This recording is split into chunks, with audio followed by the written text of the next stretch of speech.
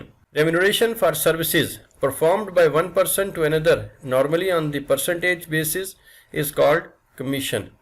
Commission سے مراد وہ معاوضہ ہے جو کسی شخص کو اس کی خدمات کے عوض ایک خاص شرح سے ادا کیا جاتا ہے۔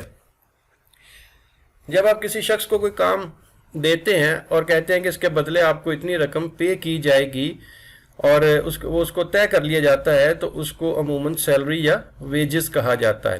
لیکن اگر کسی شخص کو آپ کوئی کام دیتے ہیں اور اس سے یہ بات طے کی جاتی ہے کہ آپ کو جو اس کے بدلے میں جو کچھ ملے گا وہ ایک خاص پرسنٹیج سے ہوگا، جو کچھ ہمیں حاصل ہوگا اس کے ایک خاص پرسنٹیج ہم آپ کو ادا کریں گے، اس کو کمیشن کہا جاتا ہے۔ یعنی کمیشن سے مراد وہ معاوضہ جو کسی شخص کو اس کی خدمات کی عوض ایک خاص شرح سے، ایک خاص پرسنٹیج سے ادا کیا جاتا ہے۔ اس کے بعد آتا ہے اسٹاک یا انوینٹری۔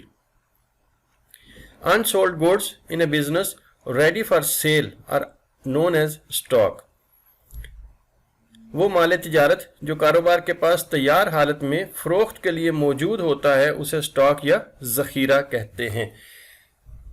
وہ چیزیں جن کا کاروبار بزنس کر رہا ہے، جن کو بیچتا ہے اور ان کے بدلے میں انکم حاصل کرتا ہے، اگر اس کے پاس بالکل تیار حالت میں ہوں، یعنی اس کو کسی وقت بھی وہ سیل آؤٹ کر سکتا ہے اور وہ ان کے پاس موجود ہوتی ہیں، اس کو ابھی سیل نہیں کیا لیکن وہ کسی وقت بھی اس کو سیل کر سکتا ہے اور وہ اس حالت میں ان کے پاس موجود رہتی ہیں، تو اسے اسٹاک یا ذخیرہ کہا جاتا ہے۔ پھر آتا ہے کلوزنگ مرچنڈائز انوینٹری یا closing stock. Unsold goods or merchandise ready for sale at the end of the year in the business is called closing stock۔ کسی بھی کاروبار کے مالی سال کے اختتامی دن جو مال بچ جائے اور فروخت نہ ہو سکے اسے کلوزنگ سٹاک کہتے ہیں۔ پچھلی ٹرم میں آپ نے دیکھا سٹاک کیا ہوتا ہے؟ سٹاک وہ مال جو تیار حالت میں کاروبار کے پاس پڑا ہوتا ہے اور وہ اس کو کسی وقت بھی سیل آؤٹ کر سکتا ہے، اس کو سٹاک کہتے ہیں۔ لیکن اگر یہی سٹاک کاروبار کی جو فائنینشیل پیریڈ ہے اس کے آخری دن اس کے پاس بچا ہوا پڑا رہے اور ابھی فروخت نہ ہو، اب اس کے بعد جب نیکسٹ فائنینشیل پیریڈ شروع ہوگا اس وقت وہ سیل آؤٹ ہوگا، تو اسے کلوزنگ سٹاک کہا جاتا ہے۔ اوپننگ مرچنڈائز انوینٹری اور opening stock. The value of merchandise اور goods at the beginning of period is called opening merchandise inventory اور اوپننگ سٹاک۔ کسی بھی کاروبار کے مالی سال کے پہلے دن جو مال فروخت کے لیے تیار موجود ہوتا ہے اسے اوپننگ سٹاک کہتے ہیں۔ تو یہ تینوں چیزیں ایک دوسرے کے ساتھ ریلیٹڈ ہیں۔ سٹاک وہ چیزیں جو تیار حالت میں کاروبار کے پاس کسی وقت بھی پڑی رہتی ہیں اور وہ سیل کے لیے بالکل تیار ہوتی ہیں، ان کو سٹاک کہا جاتا ہے۔ اگر یہی چیزیں کسی بھی فائنینشیل ایئر یا فائنینشیل پیریڈ یعنی مالی سال کے اختتام پہ اس کے پاس آخری دن تک اس کے پاس موجود رہیں، وہ اس کو کلوزنگ انوینٹری یا کلوزنگ سٹاک کہا جائے گا۔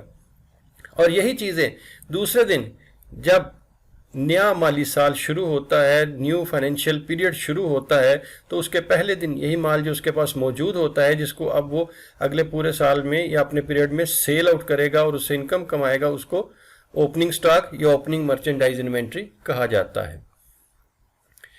پھر اس کے بعد آتا ہے ڈرائنگس۔ ڈرائنگس دی کیش اور goods taken away by the proprietor from the business for his personal use۔ یہ چیز ذہن میں رکھیے گا، for his personal use are called drawings۔ کاروبار کا مالک اپنے ذاتی استعمال کے لیے جو چیزیں یا رقم کاروبار میں سے لیتا ہے اسے ڈرائنگ کہتے ہیں۔ اس میں جو ہے چیزیں یا رقم، لیکن سب سے اہم چیز جو ہے اس کے اندر ہے ذاتی استعمال۔ کاروبار مالک جو کام کر رہا ہے، اب اس کو کچھ بعض اوقات رقم کی بھی ضرورت پڑتی ہے، بعض اوقات چیزوں کی ضرورت پڑتی ہے، اور ہو سکتا ہے وہ کسی ایسی چیز کا کاروبار کر رہا ہے جو کہ اس کے اپنے گھر میں بھی وہ چیزیں استعمال ہوتی ہیں یا اس کے ذاتی استعمال میں وہ چیزیں آتی ہیں، تو بعض اوقات وہ ان میں سے کچھ چیزیں کاروبار سے لے کر خود استعمال کر لیتا ہے، یا عموماً یہ ہوتا ہے کہ وہ کاروبار سے وقتاً فوقتاً کچھ رقم لیتا رہتا ہے، بعد میں یہ رقم اس کے پروفٹ میں سے لیس کر دی جاتی ہے۔ تو وہ جو رقم لے گا یا چیزیں لے گا، لیکن اس کے لیے ضروری ہے کہ وہ اس کے ذاتی استعمال کے لیے ہوں، تو ان کو ڈرائنگ کہا جاتا ہے۔ ایک ٹیکنیکل ورڈ اس کو دیا جاتا ہے ڈرائنگس۔ اس کے بعد آتا ہے اکاؤنٹس پیبل اور کریڈیٹرز۔ یہ کیا چیز ہے؟